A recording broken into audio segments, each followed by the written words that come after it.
Back in 2010, because of my skill set, I got involved with running the digital campaign for Aquino. And that was my crash course into Philippine politics. It was my crash course in understanding how the world worked over here, to the point that when Yolanda happened, deep down inside, I knew how slow the response was going to be. The emotion that started the Butterfly House was frustration. It was absolute frustration.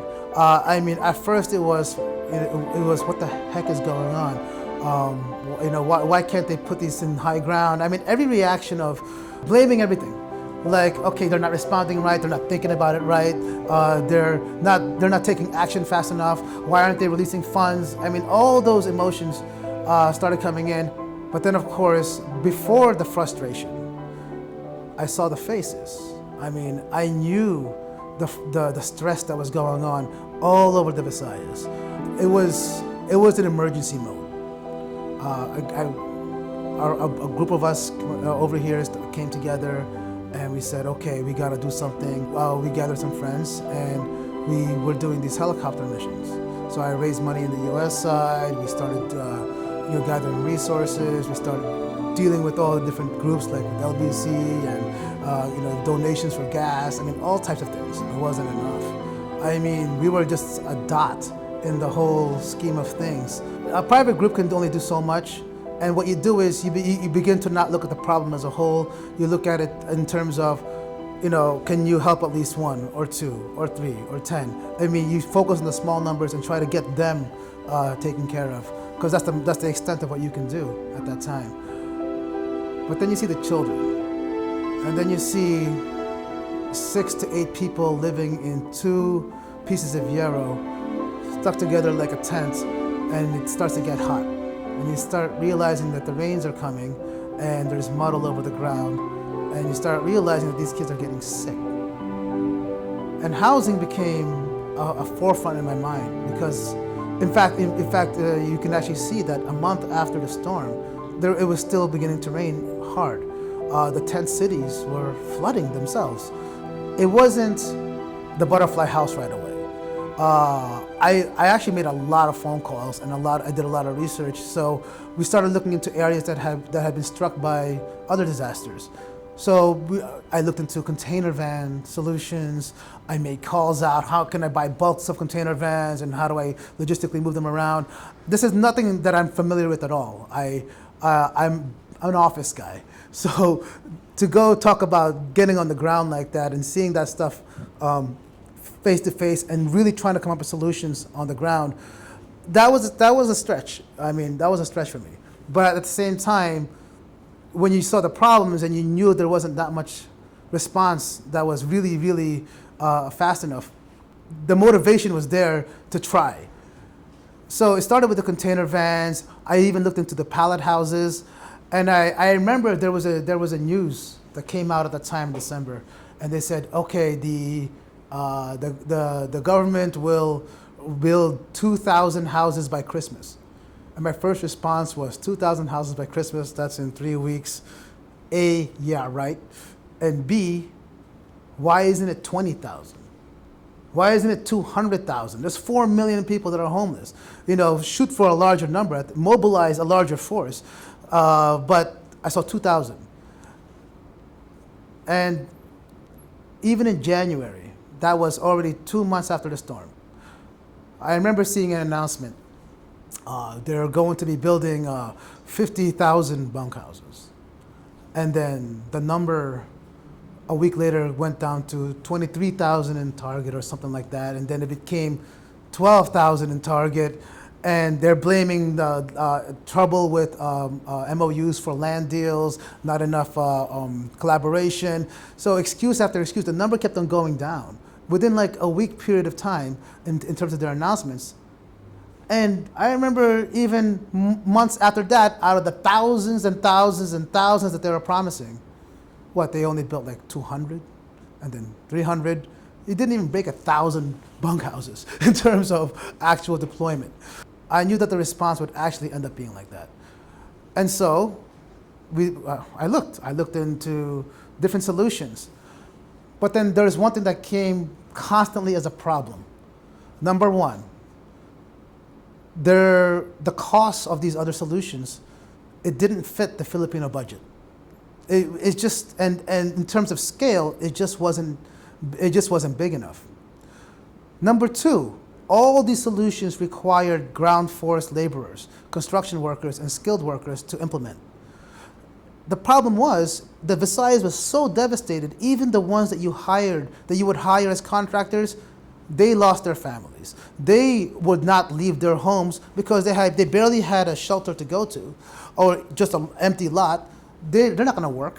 They're gonna stay there to protect their families. The ones that did work were actually employed immediately by the wealthy families to repair their homes right away. So what ended up happening was you had an immediate shortage of laborers. Okay, your infrastructure was damaged. So all of a sudden, the challenge was not just the cost, but the labor force to actually implement it. And then the third problem started coming up. The third problem you started realizing was, hold on a second.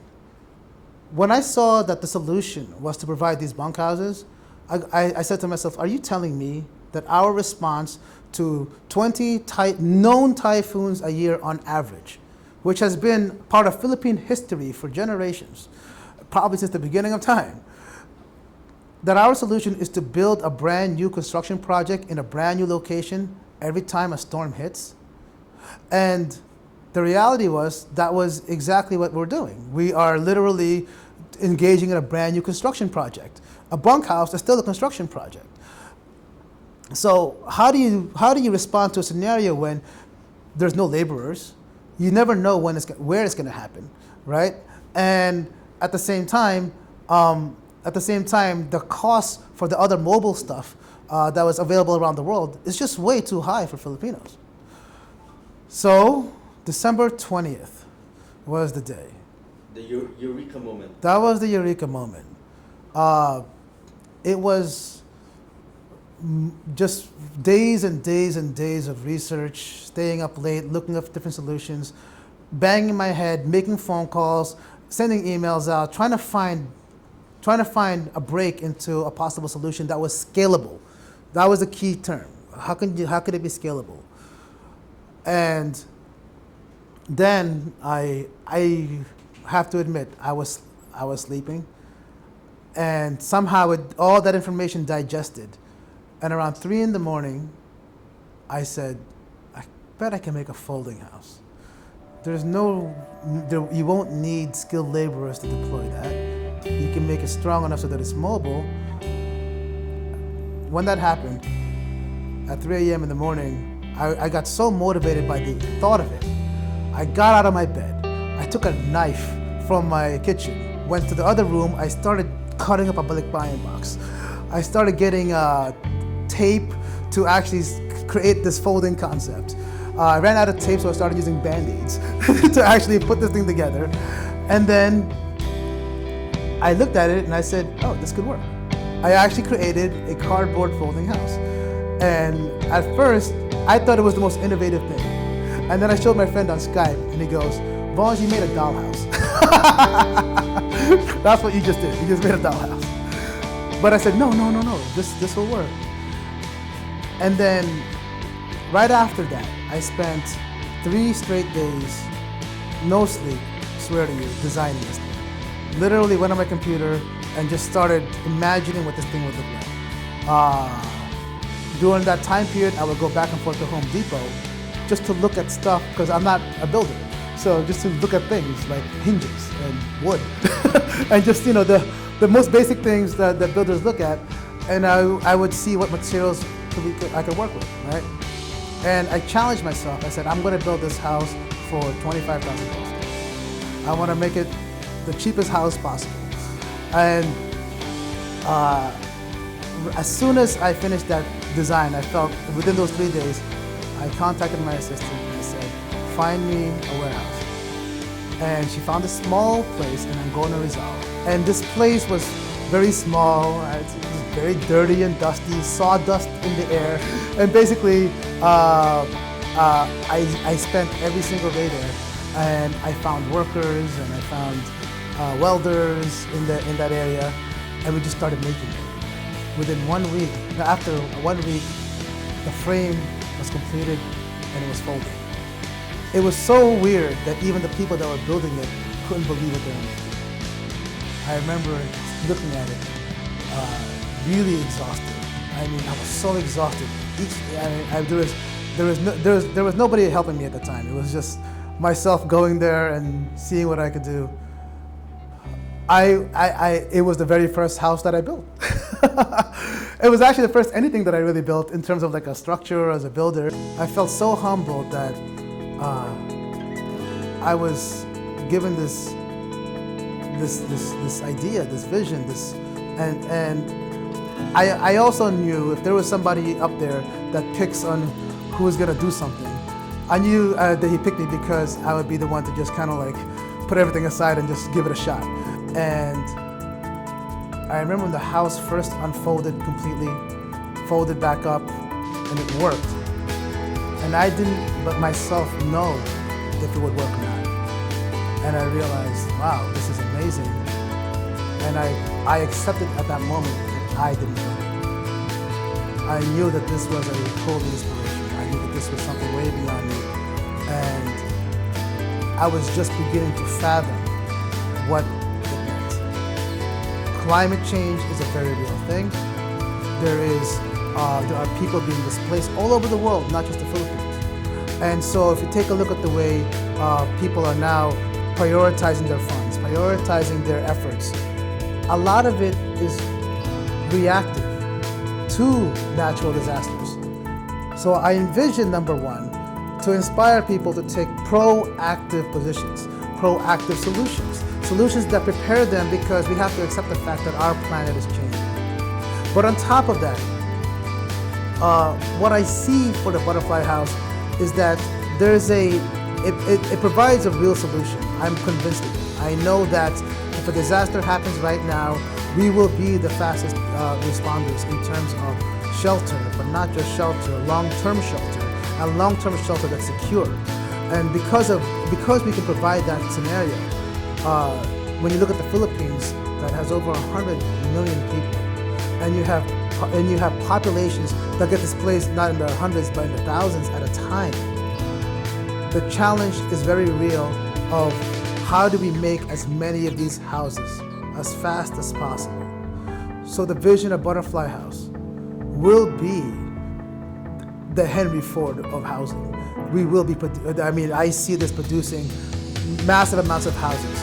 Since this project has begun, over 8 countries have contacted us in terms of natural disasters, man-made disasters like wars and displacement, poverty itself, looking for the solution, saying, hey, this actually fits our scenario. It's transportable, it's strong, it has all those qualities where for them, it actually works. And I'm surprised by that because I built this for the Philippines.